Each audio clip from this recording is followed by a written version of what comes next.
श्री सच्चिदानंद सद्गुरु साईनाथ महाराज की जय। जय गुरुदेव दत्त साईनाथ महाराज की जय। ఈ గురు చరిత్ర 2వ అధ్యాయంలో తను స్వప్నంలో దర్శించినటువంటి ఆ యోగీశ్వరుడు ఎవరైతే ఉన్నారో ఆయన ప్రత్యక్ష దర్శనాన్ని కలిగించడం, ఆ ప్రత్యక్ష దర్శనానుభూతితో గురువుని గురించి నామధారకుడు తెలుసుకోవడం, ఆయన ఇంకా కూడా నేను ఆ నరసింహ సరస్వతి భక్తున్నని చెప్పడం, ఇవన్నీ కూడా వస్తూ అసలు ఏంటి గురువుని సేవించడం వల్ల శిష్యుడు వేదాంగ పారంగతుడు అవుతాడు. అతను ఏది చదవకపోయినా చూడండి, ఒక చండాలుని చేత, ఒక పశువుల కాపరి చేత వేదం పలికించలేదా గురుడు? అలాంటివెన్నో జరుగుతాయని చెప్తూ స్వప్నంలో ధరించిన ఆ మూర్తి నామధారకుని మనసుపై చెరగని ముద్ర వేసింది. ఆయన్ని పదే పదే జటాజటాలు ధరించినటువంటి ఆయనకి పదే పదే గుర్తుకొస్తూ ఉన్నాడు. అలా గుర్తుకొస్తున్నటువంటి అతని పారవస్యంతో నమస్కరించి, స్వామి, శ్రీ గురునితో ఒక దర్శనం కోసం తప్పించి అది లభించకుంటే నేను మరణించాలనుకున్నాను. కానీ స్వప్నంలో మీ దర్శనం కలిగిన తర్వాత నాకు చాలా సంతృప్తి కలిగింది. మిమ్మల్ని నేనని చెప్పి అన్నీ కూడా ఇప్పుడు శరణాగతి చేశాడు. నాకు సర్వస్వం మీరే అని చెప్పి అడిగి, గురువు యొక్క మీద నాకు భక్తి ఎందుకు జనించడం లేదు, ఆయన నా పైన ఎందుకు కినుకు వహిస్తున్నాడు అని చెప్పి అడుగుతాడనమాట. ఈయన అప్పుడు అంటాడు, ఈయన, అయ్యా సరే నీవు సంతోషం, నాకు చాలా నన్ను సిద్ధుడు అంటారు, నేను నృసింహ సరస్వతి స్వామి యొక్క శిష్యుడిని అని చెప్పగానే, అయ్యా మా పూర్వీకులందరూ కూడా ఆయన శిష్యులే, కానీ ఎందుకో ఆయన నా పైన కినుకు వహిస్తున్నాడు, నన్ను ఆయన పట్టించుకోవటం లేదు అని చెప్పి అంటాడనమాట. ఏ లోపం ఉందో ఏమో, ఆయన కృపకు పాత్రుని కాలేకపోతున్నాను. ఇదంటాడు, ఎవరైతే ఆ వంశంలో ఉంటారో వాళ్ళు నిజంగా చక్కగా పావనులు అవుతారు, కానీ ఎట్టి కొదవమని నీ గురుభక్తి ఇంకా దృఢం కాలేదు అని చెప్పి, శ్రద్ధ లేనివాడు సంశయాత్మకుడు ఎప్పుడు కూడా ఉద్ధరింపబడడు, గురుకృప అతనికి లభించదు అని చెప్తాడనమాట. అప్పుడు నామధారకుడు, సద్గురువు కోపిస్తే వారిని రక్షించగలవారు ఎవరు ఉండరు, త్రిమూర్తులు కోపించినా సద్గురువు రక్షిస్తాడేమో, కానీ సద్గురువు ఒకవేళ కోపించాడంటే వాడిని ఎవరు రక్షించలేరు అని చెప్తాడు. అయ్యా సద్గురువు త్రిమూర్తి స్వరూపం ఎలా అయ్యాడు అని నామధారకుడు ప్రశ్నిస్తూ ఉన్నాడు సిద్ధముని. మొదట పరమాత్ముడు ఒకడే ఉన్నాడు, ఆయన ఒకప్పుడు అనేకమవ్వాలని సంకల్పించి అందులోని జీవులను ఉద్ధరించడానికి తిరిగే ఆయనయే మరలా సద్గురువుగా అవతరిస్తుంటాడు. ఏమన్నాడు? భగవంతుడే జీవులను ఉద్ధరించేందుకు సద్గురువుగా అవతరిస్తుండే. కాబట్టి భగవంతుడికి గురువుకి భేదం ఉందా?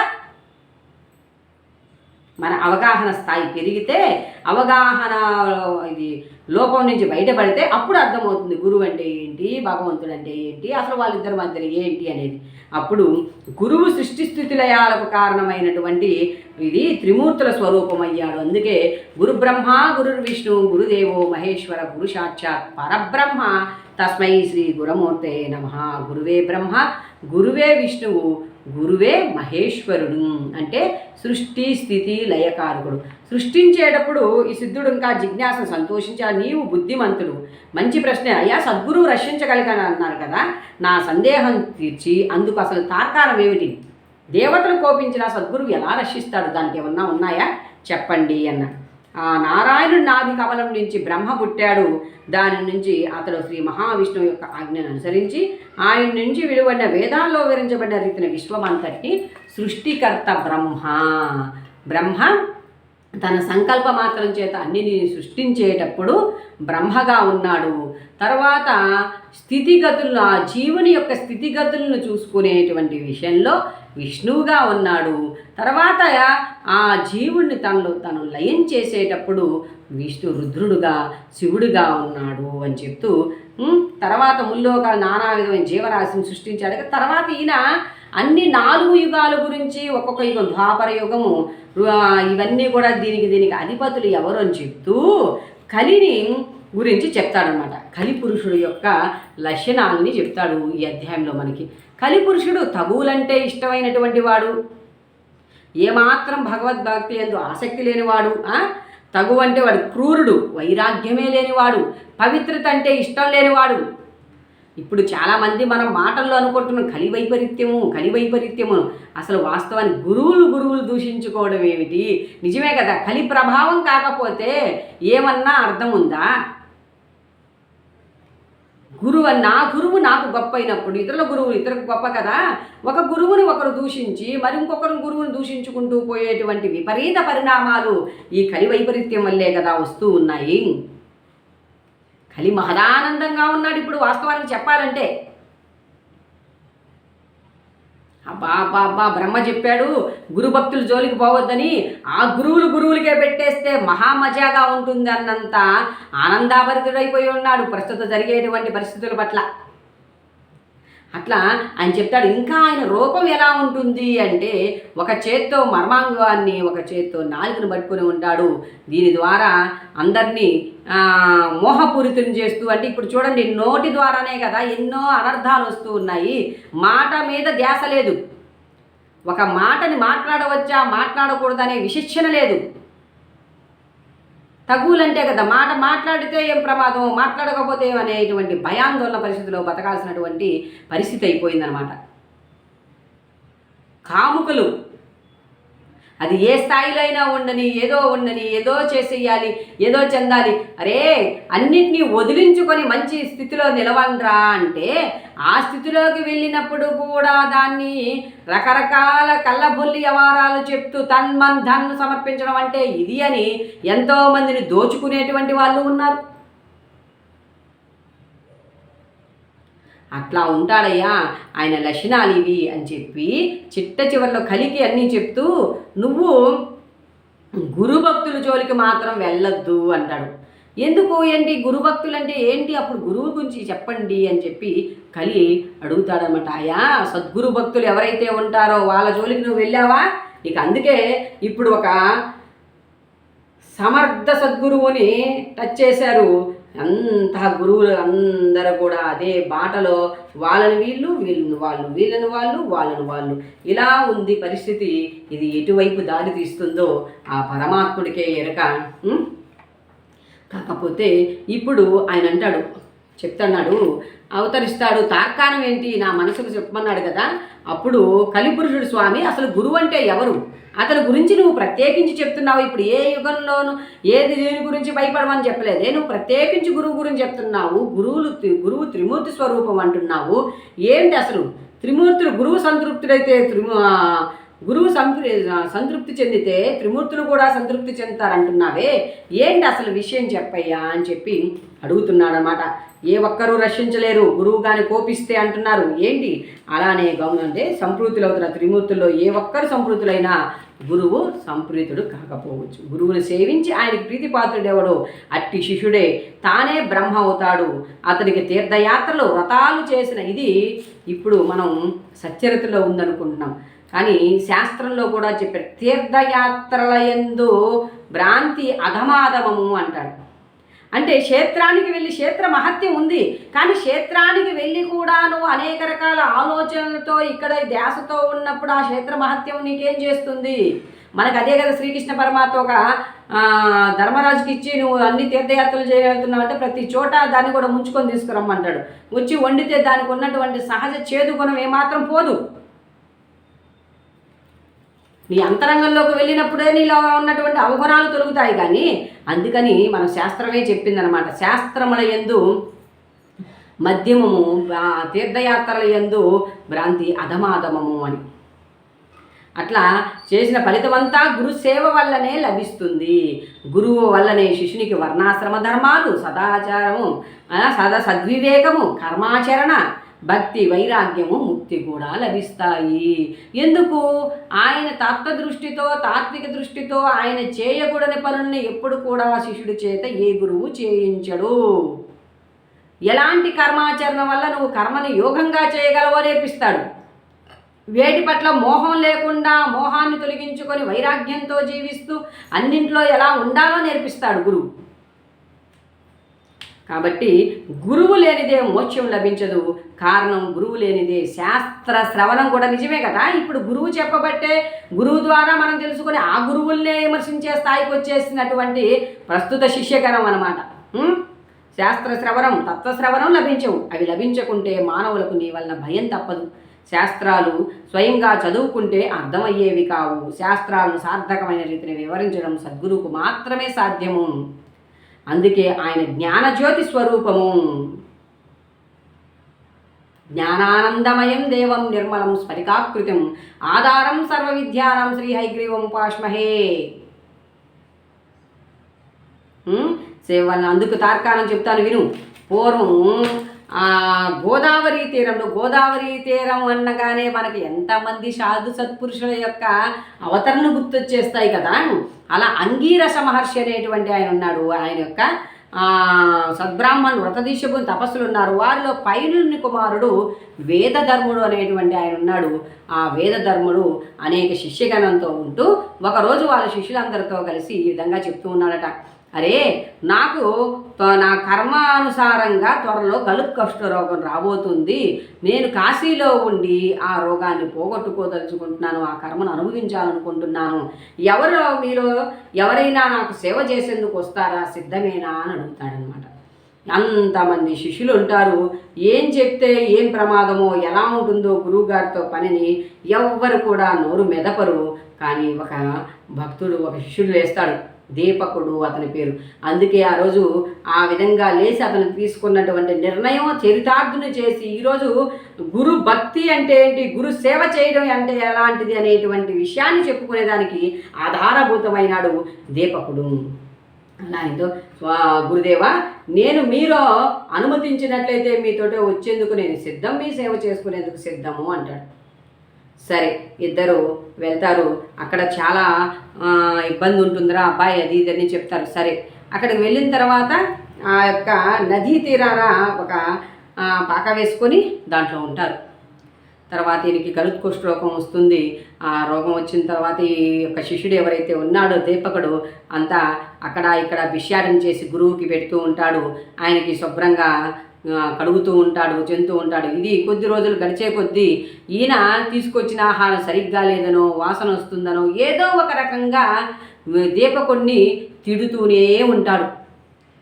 నువ్వు నా దగ్గర దుర్వాసన పోయేటట్టు కడగటం లేదు, నాకు సరైన సేవ చేయటం లేదు, నేను భారంగా ఉన్నాను అని చెప్పి నిందిస్తూనే ఉంటాడు. అంటే ప్రతి క్షణం కూడా నేను చేస్తున్నానని భావన అతనికి పోవాలనో లేకపోతే ఏమో కానీ ప్రతి నిమిషం అతన్ని వేధిస్తూనే ఉంటాడు. ఒక్కొక్కసారి రెండోసారి విష తెచ్చి పెడితే కూడా అరే నాకు ఇలా చేసేదానికి నీకు కష్టంగా ఉందా అని చెప్పి మళ్ళీ విమర్శిస్తూ ఉంటాడు. సరే, అలా సాగిపోతూ ఉన్నటువంటి సందర్భంలో కొంచెం కూడా ఇదిగో దుష్టుడా, ఆకలితో నా ప్రాణం పోతుందిరా, ఇంకా బిచ్చికపోయి అన్నం తీసుకురాలేదేమి అనేవాడు. అంటే ఇతని సేవలో అతనికి సమయం అయిపోతే మరలా అలాని తిట్టేవాడు. దీపకుడు మాత్రం కొంచెం కూడా చెలించేవాడు కాదు. సరే ఒరే, ఆయన ఏమనుకునేవాడు, కష్టాలతో పాపం ఎక్కువగా ఉన్నవారికి కష్టాలతో పాటు దుష్టత్వం కూడా వస్తుంది తెలుసుకొని దీపకుడు గురువును భక్తితో సేవిస్తున్నాడు. గురువే సకల అండర్లైన్ దిస్ పాయింట్, గురువే సకల దేవతా స్వరూపుడు అనేటువంటి భావనతో ఇది చెప్పింది దేంట్లో, గురుతత్వానికి ఆది మూలమైనటువంటి నృసింహ సరస్వతి చరిత్రలో గురువే సకల దేవతా స్వరూపుడని నమ్మి అతడు కాశీ క్షేత్రయాత్ర కూడా చేయకుండా, కాశీలో ఉన్నాడు కదా అలా పోయేస్తాం ఇలా పోయేస్తామని అని ఏమీ లేకుండా తన గురువునే సేవించుకుంటూ గురువు కావాల్సినవన్నీ చేసుకుంటూ ఆ సేవలోని లీనమైపోయాడు ఆ అపరభా శిష్యుడు. అతడు ఎవరితోనూ మాట్లాడేవాడు కాదు. తన శరీరానికి కావలసినటువంటి పన్ను కూడా మరచిపోయి గురుసేవలోనే లీనమై జీవిస్తున్నటువంటి దీపకుడు ఒకనాడు ఈ దీపకుని సేవ ఇలా సాగిపోతూ ఉంది కదా. ఒకరోజు కాశీ విశ్వనాథుడట అతని గురుభక్తికి మెచ్చి దర్శనమిచ్చి వరం కోరుకోమన్నాడట. అతడు తన గురుదేవుని అనుజ్ఞ లేకుండా ఏ వరం చూడని ఎంతటి దక్షత కలిగిన వాడు, తన గురువు యందు ఎంతటి భక్తితో పాటు ఆ గురువే అన్నీ అనేటువంటి ప్రగాఢమైన దైవం కోరింది గడగడగడ మా గురువు గారికి ఇట్లా ఉందండి అని చెప్పడం కానీ ఏం కాదు. గురువు లేకుండా అనుకు లేకుండా ఇట్టి వరము కోరలేదు. తన గురువు వద్దకు వెళ్ళి వారి వ్యాధి తగ్గేలా తాను వరం కోరడం ఆయనకి ఇష్టమేనా అని వేదధర్ముని విచారించాడు. విచారించగానే ఒక్కసారిగా ఎగిసిపడ్డాడు. అరే, నా సేవ చేయడం నీకేమన్నా కష్టంగా ఉందా? నువ్వు ఇలా తగ్గించాలనుకుంటున్నావా? కోరనక్కర్లేదు. నా కోసం నువ్వు ఏ కోరను. వరం వల్ల ఈ రోగం పోగొట్టుకుంటే దాన్ని నేను మరొక జన్మలో అనుభవించవలసి వస్తుంది, కాబట్టి నాకు అవసరం లేదన్నాడట. సరే, ఇది శాస్త్రం కనుక నేను ఈ జన్మలో ఈ పాపం అనుభవించి నా మోక్షానికి ఉన్నటువంటి ఆటంకాన్ని తొలగించుకుంటాను అన్నాడట. సరే, కాశీ విశ్వనాథుడు దీపకం ద్వారా ఆ విషయం తెలుసుకొని నిర్వాణ మండపానికి వెళ్ళి అక్కడ వచ్చి దేవతలందరి సమస్యల్లో ఆశ్చర్యంతో ఈ విషయాన్ని విష్ణుమూర్తితో చెప్పాడటయ్యా. కాశీ క్షేత్రంలో వేదధర్ముడు అనేటువంటి గురువు ఉన్నాడు. ఆ గురువుకి సేవ చేసుకుంటూ ఏ ధ్యాస లేకుండా గురుసేవే తనకి సర్వస్వం అనుకుంటూ జీవిస్తున్న గొప్ప శిష్యుడు ఉన్నాడు. అతనికి నేను వరం ఇస్తానన్నా అతను ఏమాత్రం దాన్ని కోరుకోలేదు అని చెప్పి శిష్యోత్తమునకు అంటాడు. అప్పుడు స్వామి వరాలు కోరి మీ తపస్సు చేస్తున్న వారిని ఉపేక్షించి విష్ణుమూర్తి ఆనందించి అట్టి గురు శిష్యుల్ని దర్శించుకోవాలని గురు శిష్యుల్ని చూడడానికి వెళ్ళాడనమాట. వెళ్ళగానే ఆయన చూడగానే దీపకుడు నమస్కరించి, స్వామి, వరాలు కోరి మీకోసం తపస్సు చేస్తున్న వారిని ఉపేక్షించి మిమ్మల్ని ఎన్నడూ సేవించిన నాకు దర్శనం ఇచ్చారేమి అని అడిగాడు దీపకుడు విష్ణుమూర్తిని. అడగగానే ఆయన, గురువు భక్తితో సేవిస్తే నన్ను సేవించినట్లే. అట్టి శిష్యోత్తములకు ఏమన్నాడు? ఇప్పుడు విష్ణువు, శివుడు, రాముడు, కృష్ణుడు అయ్యి అనుకుంటున్నప్పుడు వాళ్ళకి ఇది చక్కటి ఇదనమాట.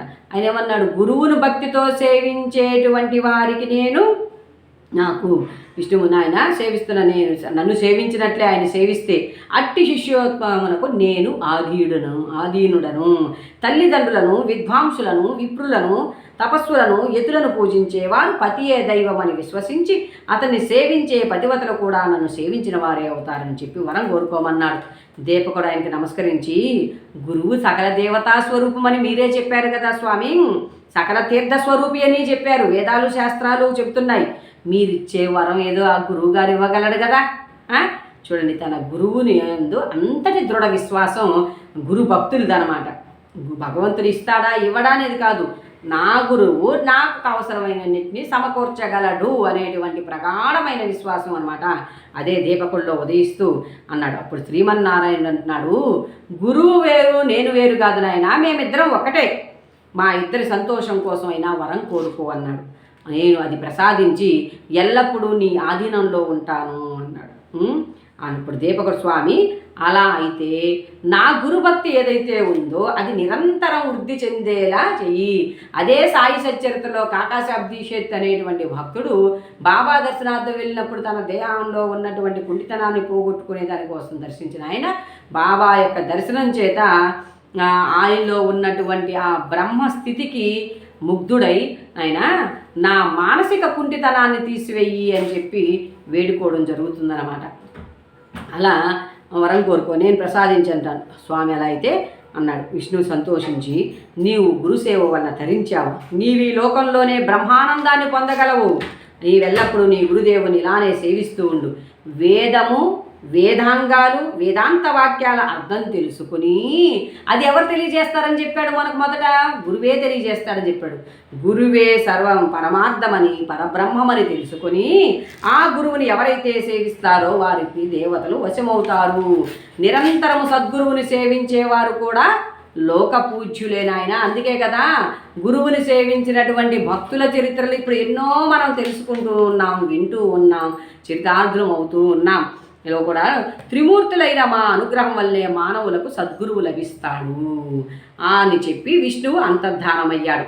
తర్వాత దీపకుడు ఈ సంగతి చెప్పకముందే వేదధర్ముడు దాన్ని అంతా జరిగిందంతా దీపకునికి చెప్పి దీపకుని యొక్క గురుభక్తికి మెచ్చి, చిరంజీవా, నీవు కాశీలోనే నివసించు నాయనా, అష్టసిద్ధులు నవనిధులు నిన్ను సేవిస్తూ ఉంటాయి, నిన్ను స్మరించిన వారి కష్టాలు కూడా నశిస్తాయని ఆశీర్వదించి తర్వాత వెంటనే ఆరోగ్యవంతుడైపోయాడట. కాశీక్షేత్ర ప్రభావం తెలపడానికి, శిష్యుణ్ణి పరీక్షించడానికి తనకు రోగం తెచ్చుకుని ఇప్పుడు బాబా ఉబ్బసంతో బాధపడ్డాడు, ఈ విధంగా జరిగింది, దానివల్ల అనుకాను శిష్యులకు తన యందు ఎంతటి విశ్వాసం ఉంటుంది ఏమిటనేది వాళ్ళకి ఇంతమంది రోగాలను తీసివేయగలిగాడు, వాళ్ళకి అది పెద్ద ఇదే నథింగ్. స్వధర్మాన్ని బోధించడానికి వేదధర్ముడు కుష్ఠరోగి వలె కనిపించాడే కానీ నిజానికి ఆ గురువుకి పాపం ఎక్కడిది అంటున్నాడు. ఆయన తన శిష్యులను ఉద్ధరించడంలో అమిత కుశలుడు, లోకప్రియుడు, జీవన్ముక్తుడు, ఆదర్శప్రాయుడైన ముముక్షువు. తన ప్రారబ్ధాన్ని సంతోషంగా ఎలా అనుభవించాలో సాధకులకు తెలపడానికి ఆయన శిష్యుడి యొక్క భక్తిని, నిష్ఠ, ఊరిమిల్ని, విశ్వాసాన్ని పరీక్షించడానికి మాత్రమే కుష్ఠరోగగ్రస్తుడయ్యాడు. కానీ ఇటువంటి గురుసేవా వృత్తాంతాలు కోకొల్లలుగా చెప్పగలను ఓ కలిపురుష. ఇవి చెప్పేవారి దోషాలను ఇవేం చేస్తాయి తెలుసా? చెప్పేవారి దోషాలను, వినేవారి దోషాలను రెండింటినీ పోగొడతాయి. కలిపురుష, కలియుగం ఆరంభం అలసి ఉంది కనుక నీవు భూలోకానికి వెళ్ళు నాయనా, వెళ్ళి కానీ సద్గురుని భక్తికి జోడికి నువ్వు వాళ్ళని కంటితోనైనా చూడొద్దు అన్నాడు. అందుకని వాళ్ళని కంటితోనైనా చూడొద్దు అన్నాడు కదా, వీళ్ళని ఎలా భ్రష్టత్వం చేయాలా అందుకని పెట్టాల్సిన దగ్గరే పెట్టి వికటాట్టహాసంతో ఆయన తన పని తను చేసుకుంటూ ఉన్నాడనమాట. కాబట్టి తస్మాత్ జాగ్రత్త గురుభక్తులారా. బాగా బ్రహ్మదేవుడు చెప్పాడు. అది విని కలిపురుషుడు ఆయనకి నమస్కరించి గురువు యొక్క మహిమ ఇంతడదని చెప్పడానికి వీలవుతుందా అని నామధారకుడితో సిద్ధుడు అంటున్నాడు. ఎవరు సాత్వికమైన ఓరిమిని పొంది దృఢభక్తితో దైవాన్ని, శ్రద్ధతో, భక్తితో సద్గురుని భజిస్తారో వారు తప్పక కృతకృత్యులవుతారు. కాబట్టి నీవు పరమశ్రేయస్సు కోరితే నిస్సంశయంగా శ్రద్ధాన్వితుడవై నరదేహంతో అవసరించినటువంటి శ్రీ గురుదేవుని సేవించు అని చెప్తూ ఉన్నాడు. ఈ విధంగా 2వ అధ్యాయాన్ని మనం సమాప్తి చేసుకున్నాం. అద్భుతమైనటువంటి గురు శిష్యుల యొక్క సంవాదం మనకి ఈ అధ్యాయంలో వస్తుంది. అంతేకాకుండా శరణాగతి చెందిన వాడిని ఎలా ఉద్ధరిస్తారు ఇప్పుడు చూడండి. ఆ నరసింహ సరస్వతి యొక్క శిష్యుడే కదా సిద్ధుడు. ఆ సిద్ధుడు మాయామోహంలో పడి కొటకలాడుతున్నటువంటి నామధారకుణ్ణి గురు భక్తి వైపుకు మళ్ళిస్తూ ఉండేటువంటి అద్భుతమైనటువంటి అధ్యాయం మనకి ఈ 2వ అధ్యాయం. 2 అంటే శ్రద్ధ, సబూర్లు అంటాం కదా, అలా నువ్వు గురువుని శ్రద్ధతో సేవిస్తే, సహనంతో ఉంటే ఏం జరుగుతుంది గురు భక్తుల విషయంలో, శిష్యుడంటే ఎలా ఉండాలి అనేటువంటి అద్భుతమైన విషయాల్ని, అందులో భగవంతుడికి గురువుకి భేదం లేదనేటువంటి విషయాల్ని పదే పదే నొక్కి ఒక్కానించింది మన ఈ 2వ అధ్యాయం. కాబట్టి అలా మనకు అవకాశం ఇచ్చినటువంటి సమస్త సద్గురువులకు, సమస్త గురువులకు హృదయపూర్వకమైనటువంటి కృతజ్ఞతలు తెలియజేసుకుంటూ జై సాయి సమర్థ, జై జై సాయి సమర్థ.